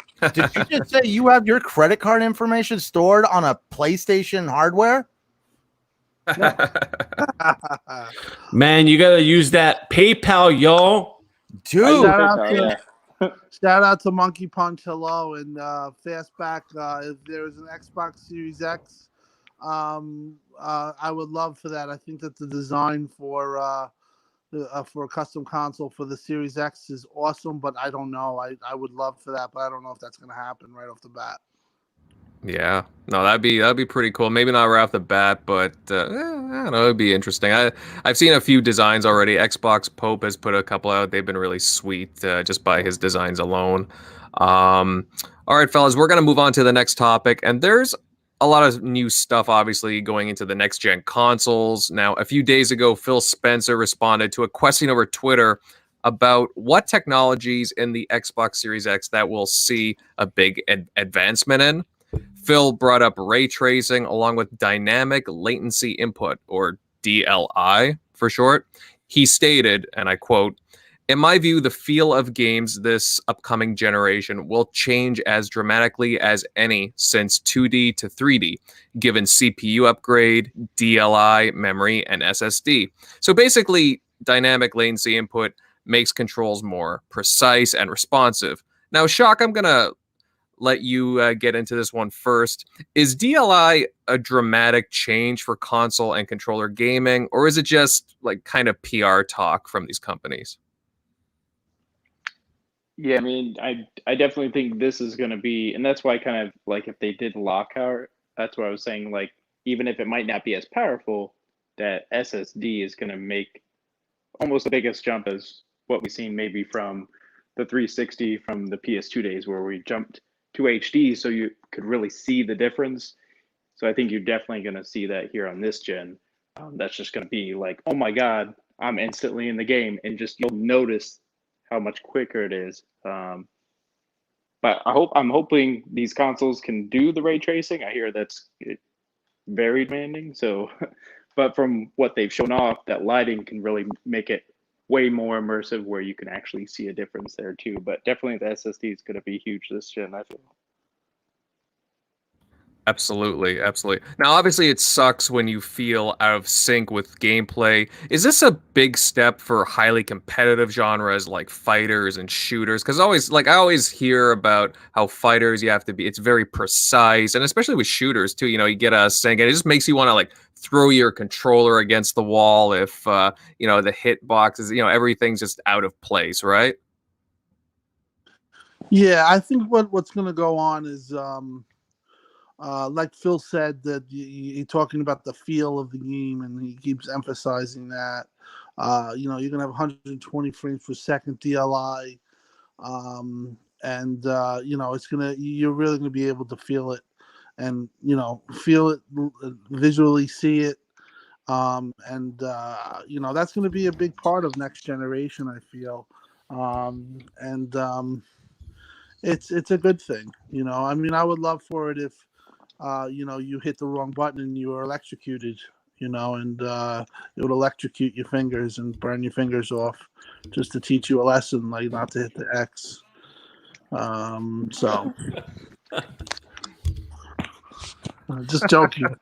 I think it's going to be awesome that Microsoft has a great online service. It's actually the place to be to play online multiplayer when you're a console gamer, and definitely this is just going to be something that Microsoft is going to be able to show that their system definitely shines when it comes to online multiplayer and Twitch shooters. Yeah, it'd be good for the also the competitive community. Oh gosh, if they can actually, it's something that's going to be pretty hard to, I would say, prove out. But you're talking about, for me, I'm an old man. I still struggle with everyone's 60. I've seen it in some games, but most people are. It depends on the person. Some people are real sensitive to frames per second. They can tell 60 frames per second from 30. I am just not one of those persons. I do not. I try to, but I do not always feel that I can decisively say that's 30 frames or that's 60 or it's dropping. I mean, obviously when it's dropping, when it's real bad. But some people can say they can see when it's a little bit of a drop. So. You definitely know it when you're using mouse and keyboard. You'll know it instantly. No matter if you don't feel it on console, you'll know it way more since it's so much more sensitive. Yeah. You'll be like, why can I move? You're moving the mouse, but the screen's like there's a delay. I think you're see, I don't play a lot of multiplayer games. I prefer single player experiences. That being said, I do prefer my games at 4K instead of the 60 frames per second. However, if you do play the you play heavy multiplayer games, you're going to prefer that 60 frames per second, for sure. So, see, I remember when I got stuck into playing Rainbow Six Siege heavily. That's when I was thinking this would be great, because I mean, there's a lot of questionable stuff that goes on in Rainbow Six Siege, especially when it comes to stuff not registering or shots missing and stuff like that could always be kind of attributed to latency and just other stuff. If you remember when that launched, especially even months after it launched, they were experiencing heavy lag issues. Oh yeah, and the character Ash, she's got a name of broken hitbox, because apparently something's wrong with the hitbox registration on her character. I mean, there's a reason why that game had Operation Health. We'll just say that. Yeah. Isn't there a rumored Rainbow Six that's going to be a sequel to that? Isn't there? I believe I saw something on that. Did you guys hear about that? Not? I think they are. Another one's in the works. I think it's going to launch probably I want to say Q3 for the Series X, and just on all consoles in general. But it could move to fourth quarter. Another game or just a Rainbow Six based game? No, how they had Rainbow Six Siege. It's going to be a Rainbow Six, new Rainbow Six. That's interesting, because they're still doing they have a season for this year for Siege. They are releasing new operators, but they're not releasing as many. Siege? What is the name for it? Maybe it was that I saw. Well, something all red. It was like I saw Rainbow Siege and it was like all red, and it would look like it looked pretty intense. But I don't know if it was a part of this what you're talking about, or if it was a totally new game. Because that game has been out since 2015. Well, it's kind of like Rainbow Six is like one of those series where it's kind of like Ghost Recon. You have different like Ghost Recon Wildlands, Ghost Recon Ghosts, whatever. Right. It like same with Rainbow Six. You know, it started off as Rainbow Six, and then we got like Rainbow Six Vegas and all these different versions of it. So that's why I was just kind of curious. Are they? Because I know Siege. Every developer starts off ambitious, and they wanted to like make Siege this big long thing that lasted years with multiple operators, and they've done that, but I don't think it's going to be done for as long as they say they would have done it. Right, it's been a massively successful game, though. I mean, oh yeah, I've had fun playing it. I've subscribed for season passes. Let me ask you guys a question as far as what we're talking about, the dynamic input latency and stuff like that. Mm-hmm. Now, obviously, we keep hearing these 120 frames per second. And, you know, a year ago, we would have been laughed off the podcast and told that we're loons. But, you know, obviously, you hear developers saying that they're going to be able to do it. Ori said that they're going to do it. A lot of TVs that are out there are 60 frames or 60 hertz on 4K, just so you know. So you have to pay attention to that. But my question is that saying that you have everything set up and it's compliant, is there much of a difference between 120 and 60, or are we getting to a point that it's overkill? I think you're going to notice it on like a shooter. You can probably tell. Depending on the genre of game, like a fighter or a shooter or maybe some kind of an RTS on console. Right. Yeah. I just like I said, to me, hitting 120 is such a crazy number that, you know, just to show you where these consoles have landed. You know, I mean, yeah, or the potential to land is very impressive. It'd be interesting to see whether or not they go back and do a frames per second cap, you know, maybe like some of these older Call of Duty titles, and just enhance the experience at 120 frames. I don't think we're going to see 120 frames with the newer games. I think the standard is probably going to be around 4K 60, 4K 30 for sure. But it remains to be seen. Now, you can do it with a lot of fighting games that are not heavy on the, you know, the graphics and the CPU.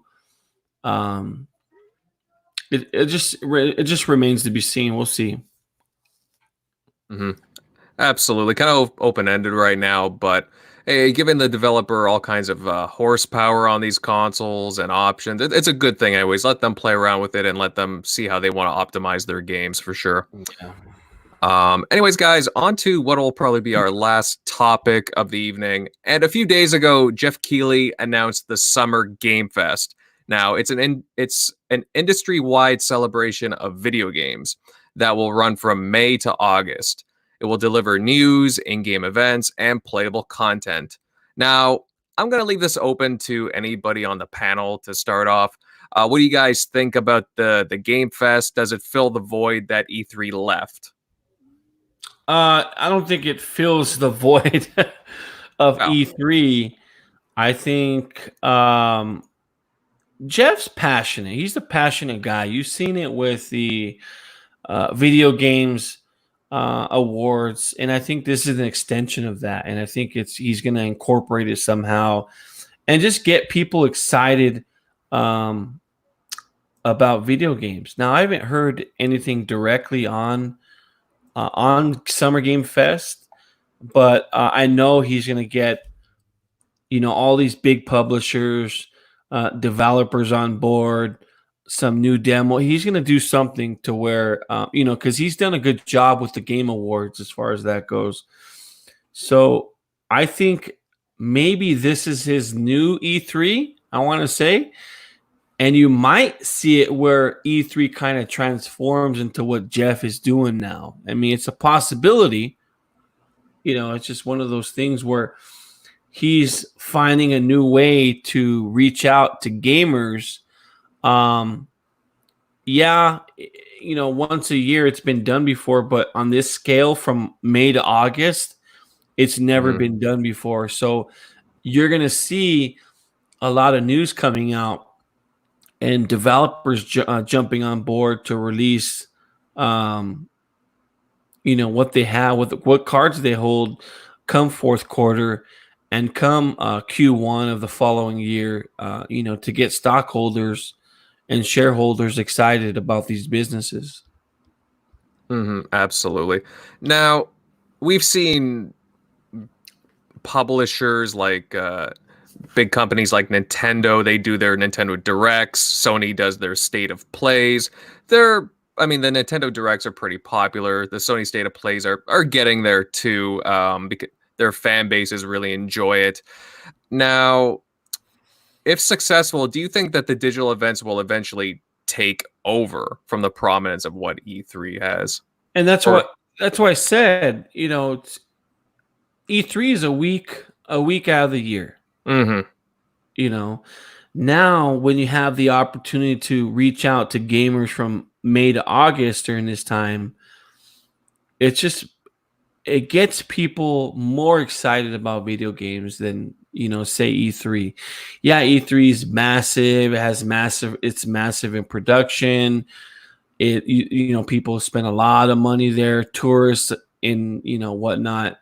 I think that's who's going to kill the most is, some of these larger cities that host these kinds of events. Do you know how much money and revenue they get from the city just from E3 alone? We're talking billions and billions of dollars that are flowing through the community. Now they don't have that. There's gonna be situations to where it's gonna affect them. So I think if they could somehow be a part of that, whether it's through marketing or doing something to where you can promote these online businesses, I think, it could be good for them. But yeah, I think eventually it's going to take over for sure, especially because I know Jeff's pretty passionate about what he does, and he goes all in. You've seen the Game Awards grow, but we'll see.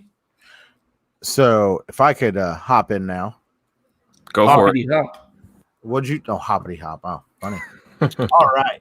So honestly, I think this is actually a perfect time. I think the stars honestly are aligning once again for Jeff Keighley.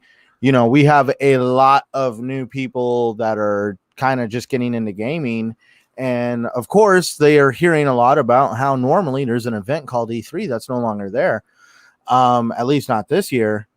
And Jeff Keighley is going to be kind of there to kind of fill that vacuum of us needing that event that kind of celebrates gaming. And now all of a sudden we're talking a 3-month event. This is a fresh new idea. I think honestly, Jeff Keighley is going to put lightning in a bottle with this whole situation.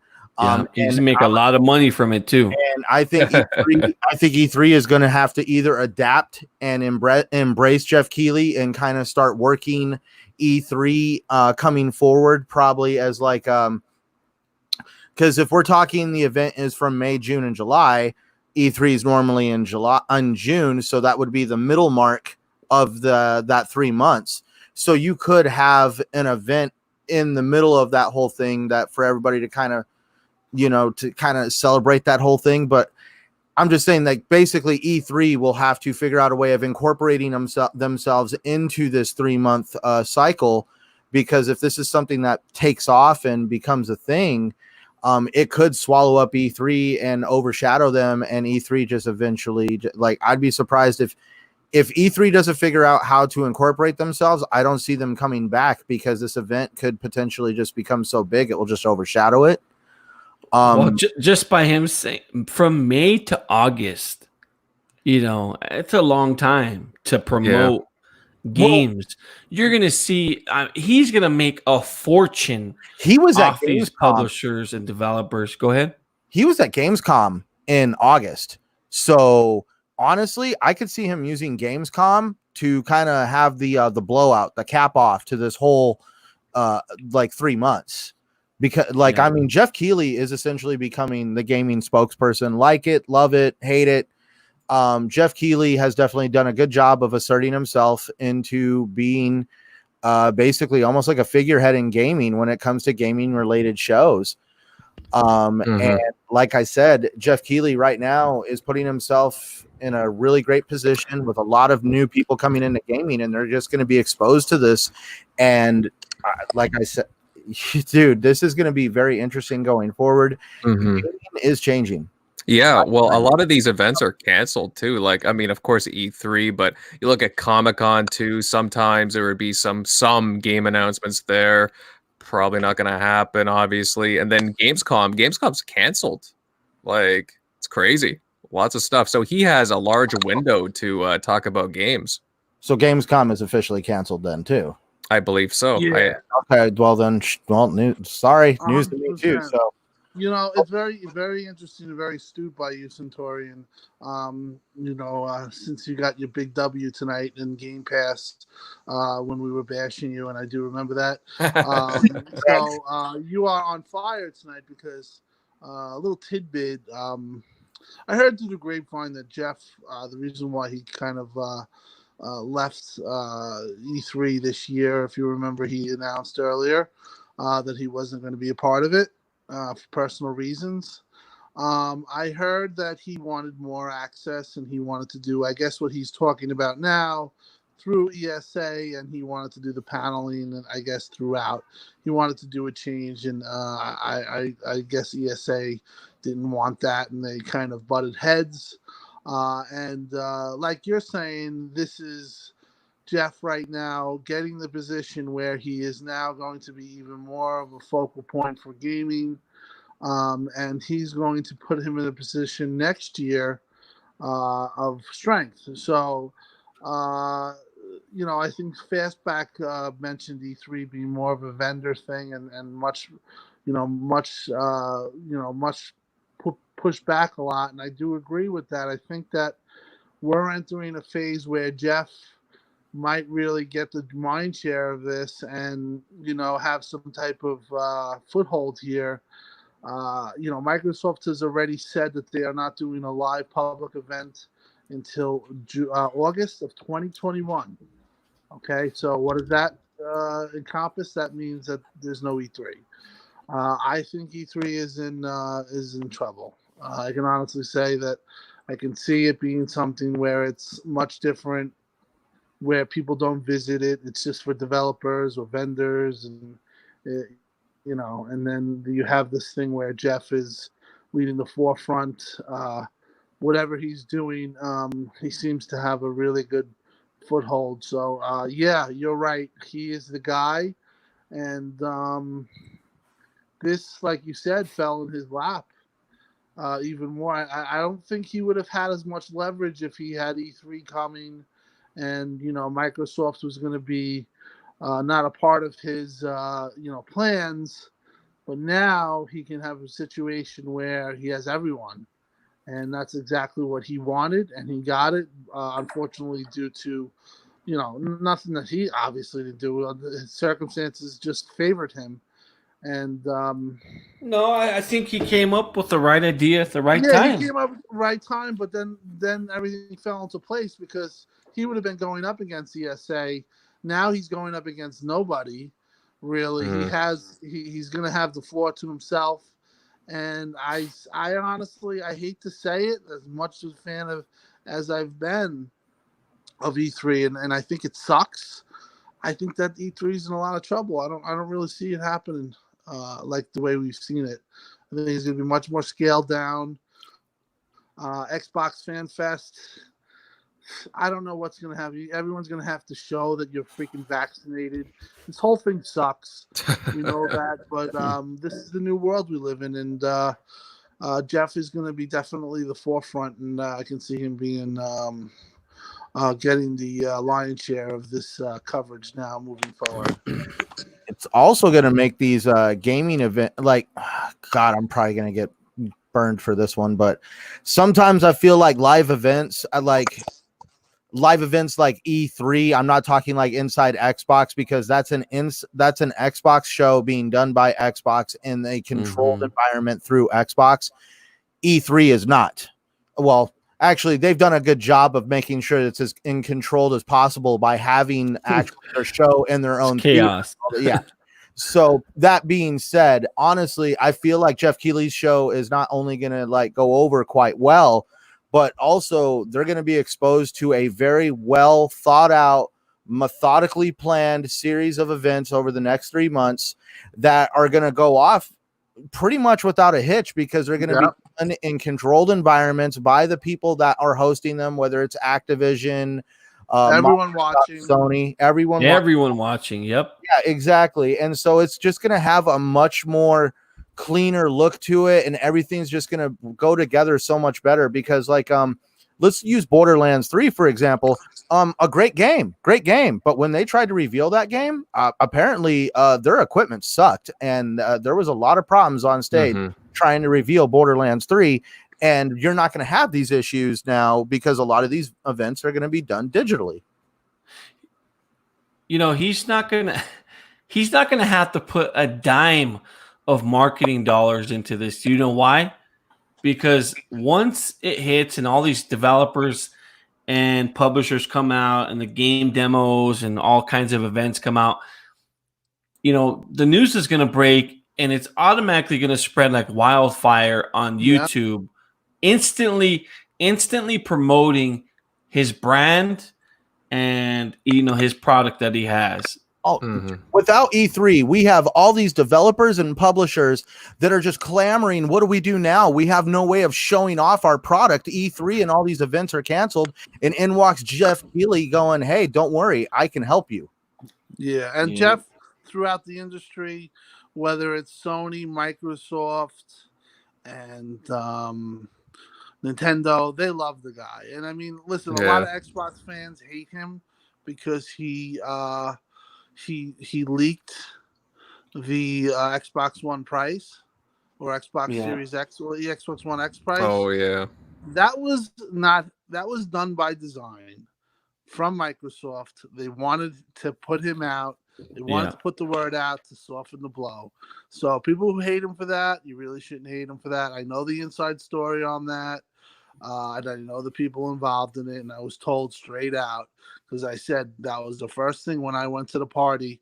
You know, Xbox has these parties, and the person that I was talking to, I viewed my displeasure, and then they told me the story. And the reason why was because, for some reason, the reason why was because Xbox fans became under the notion that the console price is going to be $399 because somebody deciphered something. You remember the book, The Robot? It was $399. You remember that? I remember that shit. Now I want to check into this. No, what is this? A book and a robot? Well, there was something that they posted I guess a number in an Xbox video that they promoted, and in that number, if you deciphered it somehow, it came to this magazine cover, and it was like a robot that says a robot you can build for $399. It was a magazine cover, and people ran with it. And Centurion, you had to turn it upside down, use 3D glasses. Do you remember that, Joe? I remember that shit. That was funny. Yeah, the $399. I'm sure people in the chat, some of the people in the chat remember. But yeah, so they were under the impression that, or they, because of this leak or whatever, that the Xbox One X was going to be $399, and people were really excited because here you're getting this freaking unbelievable console. It's going to be the same price as a Pro, and the fact of the matter is that the price was always $499, as we know now, and they fed him that so he can soften the blow. And a lot of people hate Jeff because of that, but that was not his fault. I can tell you that much. You can take it or leave it. Say I don't know what I'm talking about, but that is indeed the story that I was told. So, but as far as my point is, as far as Jeff's power and his overall grasp of the industry, a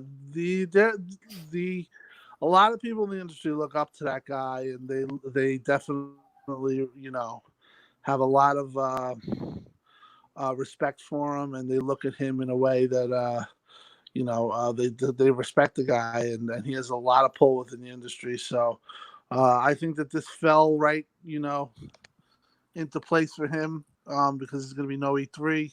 The floor is his. And next year, this time, because of natures of habit, if he actually does a good job with this, he's going to have, year-round coverage. He's going to have E3 and he's going to have the Game Awards, and he's going to be, his empire is there and growing. Oh yeah, I think he's going to be the first. I guess we can call him. Is he a journalist or a reporter? What do you call him? I don't know what he is. He's like a host. He's like Ryan Seacrest. I think he's going to be the first, first millionaire as far as that goes. I think he's going to do well with it. Mm-hmm. Now, Shock, I got to ask you, do you think that during this span, because again, it's from May to August, do you think that he'll have his buddy Kojima on sharing his new game? Probably. Hopefully it's it's a multiplayer, so everybody gets to. It'd be cool to see what his games will look on PC. I was gonna hold out and get Death Stranding on the PC, but I was like, $20 versus paying $60 probably when it releases on the Epic Store. But yeah, probably. All right, fellas. On that note, we're gonna end off the show now. Really good chat tonight, delving into the excitement for Xbox's game events, Game Pass news, and Summer Game Fest. Also, I have to say a huge shout out to everyone that tuned in tonight. We got Supersonic Station here, Fastback from NLG. Oh yeah, Yoshida in the house. Who else do we got here? Alex Basha, Clarence Finn, lots of talk going on. The chat very active tonight. Man, who else? Mr. Jeff Kima. Keighley. Shout out to Jeff Keighley. Definitely. Michael Monkey Punch and a whole batch of others. Guys, if you happen to like this show, then remember to share this sucker out, leave a like, and drop a comment after the show. We definitely appreciate your support. Now on to some of the outros. Centurion, good show, my friend. Where can everybody find you? Well, you guys can always find me on YouTube, Twitter, and Xbox Live at Centurion1307. I also kick it here with you fine gentlemen every Sunday night, and I also do the Shop Podcast every Saturday night. Fantastic stuff. Yeah, I gotta love the Shop Podcast. All right, Tim, buddy, awesome show. Where can everybody find you at? Awesome show. Find me on Twitter, xCloud TimDog76. Great show, great stuff, everyone. Panel great. I'll see you next week. I'm going to be signing off. Thank you. Of course. Jeremy, what's going on at your end? Sound like Puff the Magic. Sorry about that. If Shockley recognizes that song, it's the song from Animal Crossing KK Love Song. Oh, okay. Anyway, is my ringtone. My wife called me. So you can find me on Xbox Live, Downer Space J. You can also find me, I don't know if you guys seen on Twitter, but they've opened up those drive-through strip clubs. I'm going to be hitting those up very shortly. And that's it. Downer out. Of course. Now, going through the drive-through strip club, are you going to be smoking one of those cigars that that was in your recent released? You know what? I think since it's not indoors anymore, it's outdoors. I think it's acceptable that I can smoke one of my cigars. So yes. Now, were you thinking about getting in? Because wasn't some of them actually selling like groceries along with it? I have no idea about that. I'm not concerned about. So you're not going to apples and oranges.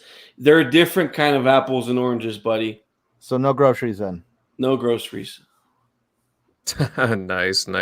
Funny you mentioned DJ KK. I saw like Wilford Brimley tweeting out a picture of DJ KK. It was kind of weird, but funny at the same time. Really random.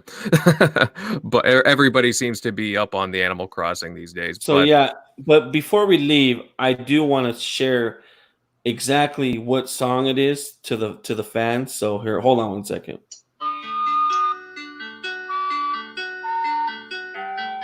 I can see the copyright strike now. I was just gonna say. Yep.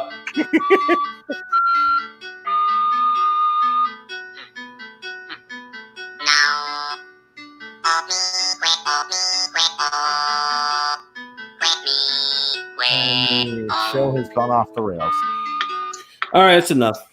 Man, this is gonna Sounds be like copyright stricken faster than 182. Naughty Dog. You're gonna have to trim the end of this video just to get YouTube to find it compliant. Yeah. We'll work it out. We'll work it out. That's my outro before you got the downers. Definitely. All right. Thanks for sharing that, Jeremy. Shock, buddy, where can everybody find you? Yeah, you can find me at ShockNero on Twitter, Easy Shock on Xbox Live. But yeah, good show. Thanks for stopping by. Of course, yeah, definitely. And Megatron needed to leave a little bit early, but great show by him. Of course, I'm Invader. You guys can find me on Twitter at Invader_1986, and of course on my YouTube channel, Invader Gaming. As always, we look forward to seeing you next week. Take it easy, everyone. Good night.